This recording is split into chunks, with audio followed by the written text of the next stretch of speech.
How do you think John Day was killed? I have no idea. Then it was his parents' turn. Detective Tom Haney was one of the interviewers. With more than 30 years' experience, Haney had worked more than 1,000 murder investigations. Yes, you heard right. Haney had investigated over 1,000 cases, which, unless my math is off, is something like, is it 5 times as many cases as Lou Smit? Yet you never hear about Haney as a sort of foil to Lou Smit. That's because Lou Smit has always been pushed into the limelight as the sort of star, the sort of shining star of the Ramsay case, even though the Ramsay case was Lou Smit's most spectacular failure. Believe it or not, right now, yet another documentary is out there, circling in the media, glorifying, well, who else but Lou Smit and his vaunted intruder theory. Now, I'm not sure if you need to watch this documentary because from the title alone, you can tell that it's basically a remake of this, which came out 4 years ago. Within a few weeks of John Bonet's murder, police had an important clue: the discovery of foreign DNA on her body. I got nightmares in my head, I fear. Thoughts build up until I can't feel. My mind fills up into a creature, and it haunts me somewhere much deeper. I got nightmares in my head, I fear. Hello and welcome to True Crime Rocket Science. Now the list sounds cryptic. It sounds interesting, doesn't it? Until you find out who is on it, like Gary Oliver. He's the Christian Bruckner of the Ramsay case, and by the way, Christian Bruckner in the McCann case is about to be released. In fact, is going to be released in about a week's time. Now, Oliver confessed and the cops are closing in and is going to be arrested any minute now. Except Oliver was recently released from prison as well. And for all the nonsense about DNA being the game changer in this case, the only game changer, well, Gary Oliver's DNA was tested and it wasn't a match. So why are we still talking about him? Same with John Mark Carr and all the other pseudo-suspects on Smith's so-called list. And this is why Haney is such an important peripheral figure and why he needs to be brought to the center of the story again, brought in as a counter to all the pseudo-investigation that makes up the intruder theory, as a counter to all the publicity that dead end is getting. Worth playing for? Now, before we get to 8 things you didn't know about Haney's involvement in the Ramsay case, if you haven't subscribed to the channel, please do. Thank you very much for this super thanks from Beverly. Beverly in Canada, thank you so much. And then once again, just a reminder that I'll be starting a critique of Amanda Knox's Twisted Tale in the next day or so. Remember, I've written about 6 books on that particular case, so look out for that. Remember, if you are finding this analysis worthwhile, interesting, meaningful, important, please do hit the thanks button and let's get started. Alright, 8 things you didn't know about Haney's involvement in the Ramsay case. Number 1, did you know that Haney endorsed Smit initially? It appears that Haney was hired before Smit and that Haney was nevertheless asked what he thought of Lou Smit, who was in every sense a contemporary. Now, have a look at this excerpt from Lawrence Schiller's Perfect Murder, Perfect Town. Hunter would need 2 experienced detectives, officers who could be objective. That was the brief, and they thought that Lou Smit would be able to fulfill that brief. Meanwhile, Haney had recently retired from the patrol division of the Denver PD, and Hunter felt that he was an obvious candidate. Look at this. In his 28 years on the force, he had investigated many of the city's most notorious murders. And so you have John Ramsay again complaining that there'd been no murders in Boulder, and so Boulder PD was so inexperienced. Well, you didn't need to go to Boulder for that experience. That experience was in droves right next door in Denver. Haney met with Hunter and Hofstrom and then with Ella and Kobe. They told him they were looking for someone with investigative experience who could handle the transition from investigation to prosecution. Haney said he could. And in retrospect, could he? Did he? Was he up to the task? Was Smit up to the task? And so Ella asked Haney about his opinion of Lou Smit. Really interesting. And so Haney said he's a hell of a guy and a great investigator, and he's solved some tough cases. So there you have it. Haney actually endorsed Smit, at least initially. Smit had worked 150 homicide cases in Colorado Springs, while Haney had worked about 1,000. And I think it's interesting that at the time that Smit was hand-selected, hand-picked for the Ramsay case, he was fresh off solving a kidnapping case, which he did by matching a single fingerprint. And so he's gone from, his last case is a kidnapping case, and now it looks and feels like he's in a kidnapping case all over again. Well, if your last case is a kidnapping case, aren't you going to see it through the lens of a kidnapping? And isn't that exactly what Lou Smit did? And so he would try to apply the same calculus, by trying to match a handprint on the basement door to how he had solved the previous case, which was by matching a single fingerprint. And then when that didn't work, then he would try to match a boot print. Then he would try to match a hair on JonBenet's blanket. But instead of these bingoing on an intruder, they all came back to a Ramsay family member. The DNA has now emerged as this lone fingerprint, this fingerprint that Smit hoped would vindicate him and validate his kidnapping theory. Well, 29 years later, we're still waiting for that to happen. But the point is, Haney actually endorsed Smit in the early days. And so what I think is interesting is how Haney's position on Smit changed. And I think that says a lot. In this case, either you are on board with Lou Smit or you aren't. And that already gives you a strong idea whether you're going to solve this case or not. We're going down the wrong path, buddy. Number 2, Hal Haddon wanted Haney to join their team. Well, incredibly, Haney was lured, I guess in a sense, to join Team Ramsay, and even went so far as to meet with them, with their lawyers to discuss this idea. Have a look at this excerpt from Perfect Murder, Perfect Town.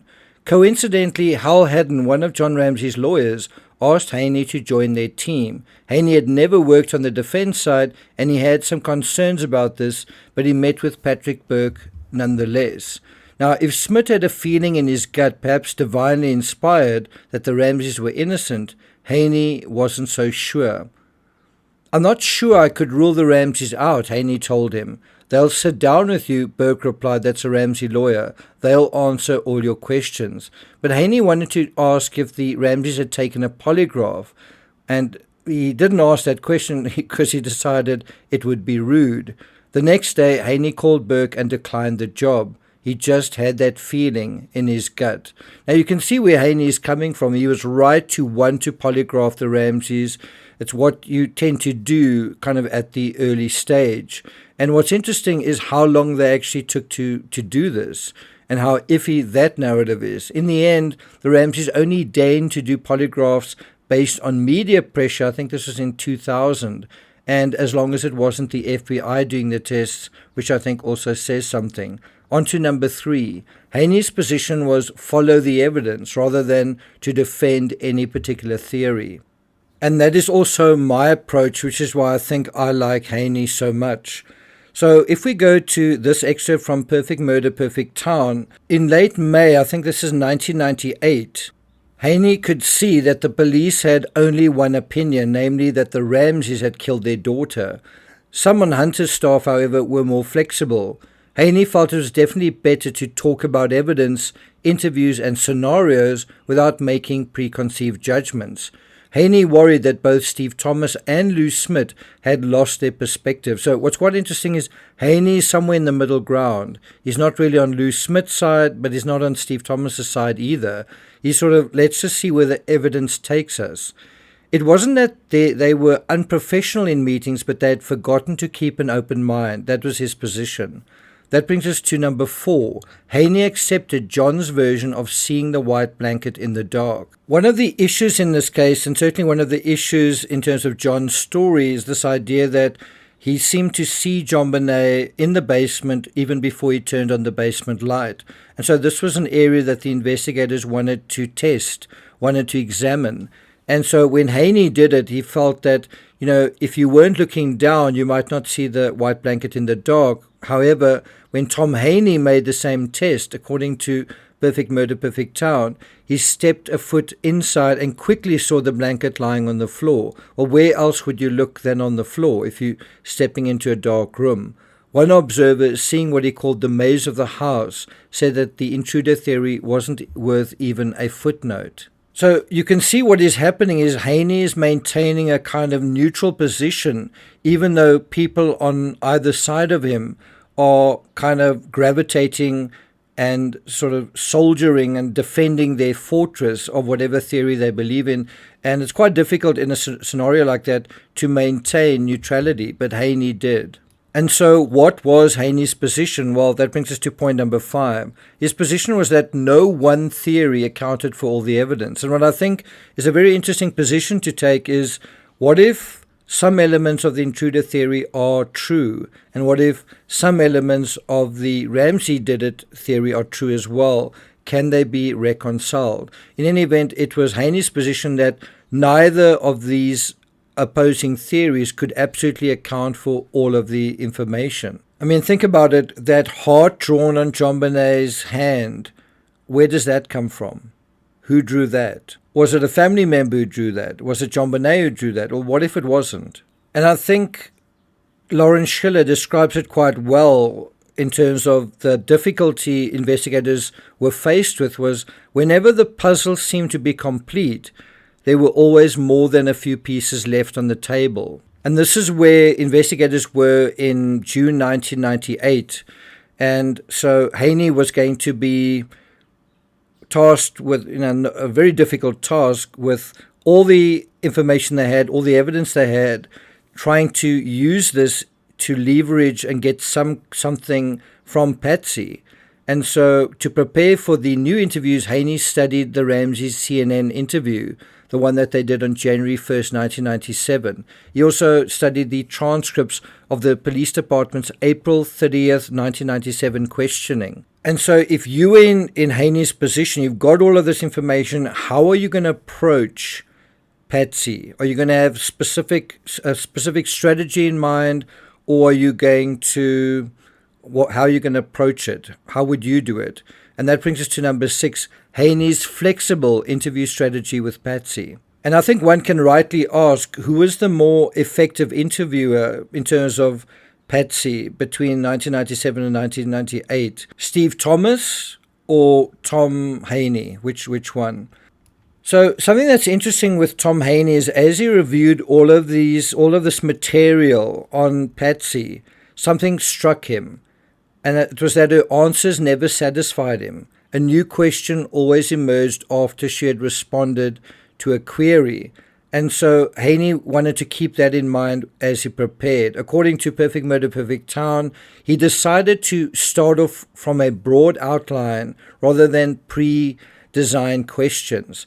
He had learned to listen intently to interviewees' answers and let them guide him up to follow-up questions.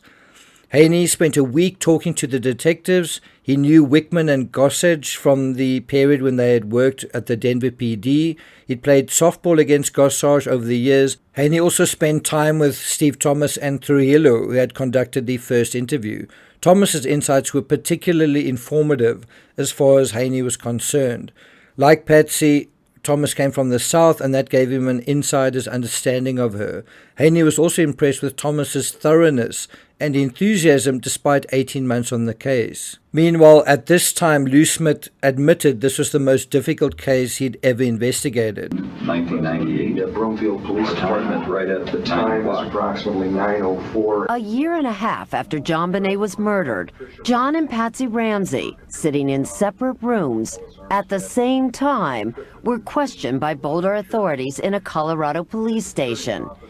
Patsy's style was to be vague. Have you ever thought about that? And Haney had also been warned by Steve Thomas that Patsy could crank up the charm and could become religiously charismatic at times.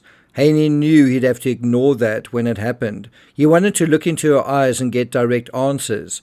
That was what he would try for. That's, again, according to Perfect Murder, Perfect Town. So at the end of the day, what was Haney's impression on Patsy after he'd completed these interviews? Well, it was that Haney doubted Patsy's sincerity, and that's the eighth and final point. Patsy's performance was not making a good impression on Tom Haney.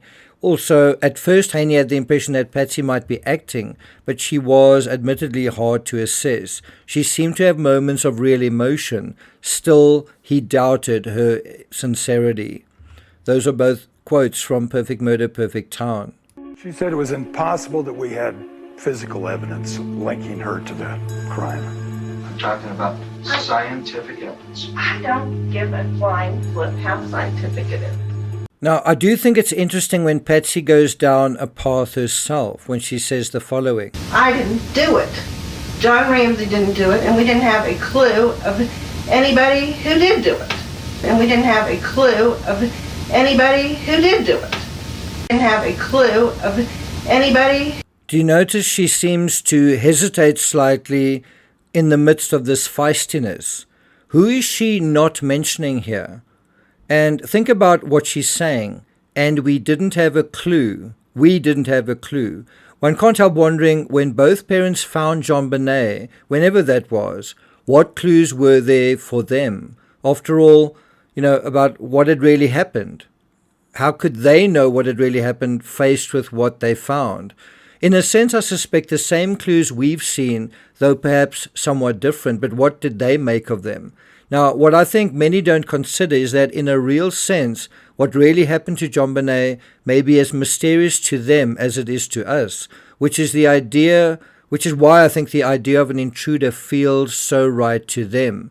Because it does feel like, doesn't it, that someone did intrude and someone did do intrusive things in the dark, inside their home, without their knowing about it. Well, I'm not going to take things further than that, certainly over here. It's already quite a long video, but I have posted a postscript with a little bit of more extended analysis on Patreon. I'll put a link there if you guys are interested. Also, remember to look out for my analysis on Amanda Knox's Twisted Tale. And then finally, a question for you guys. Who do you think should be the next character, the next peripheral figure in our series? Let me know in the comments. Thank you for listening, and I'll see you guys next time.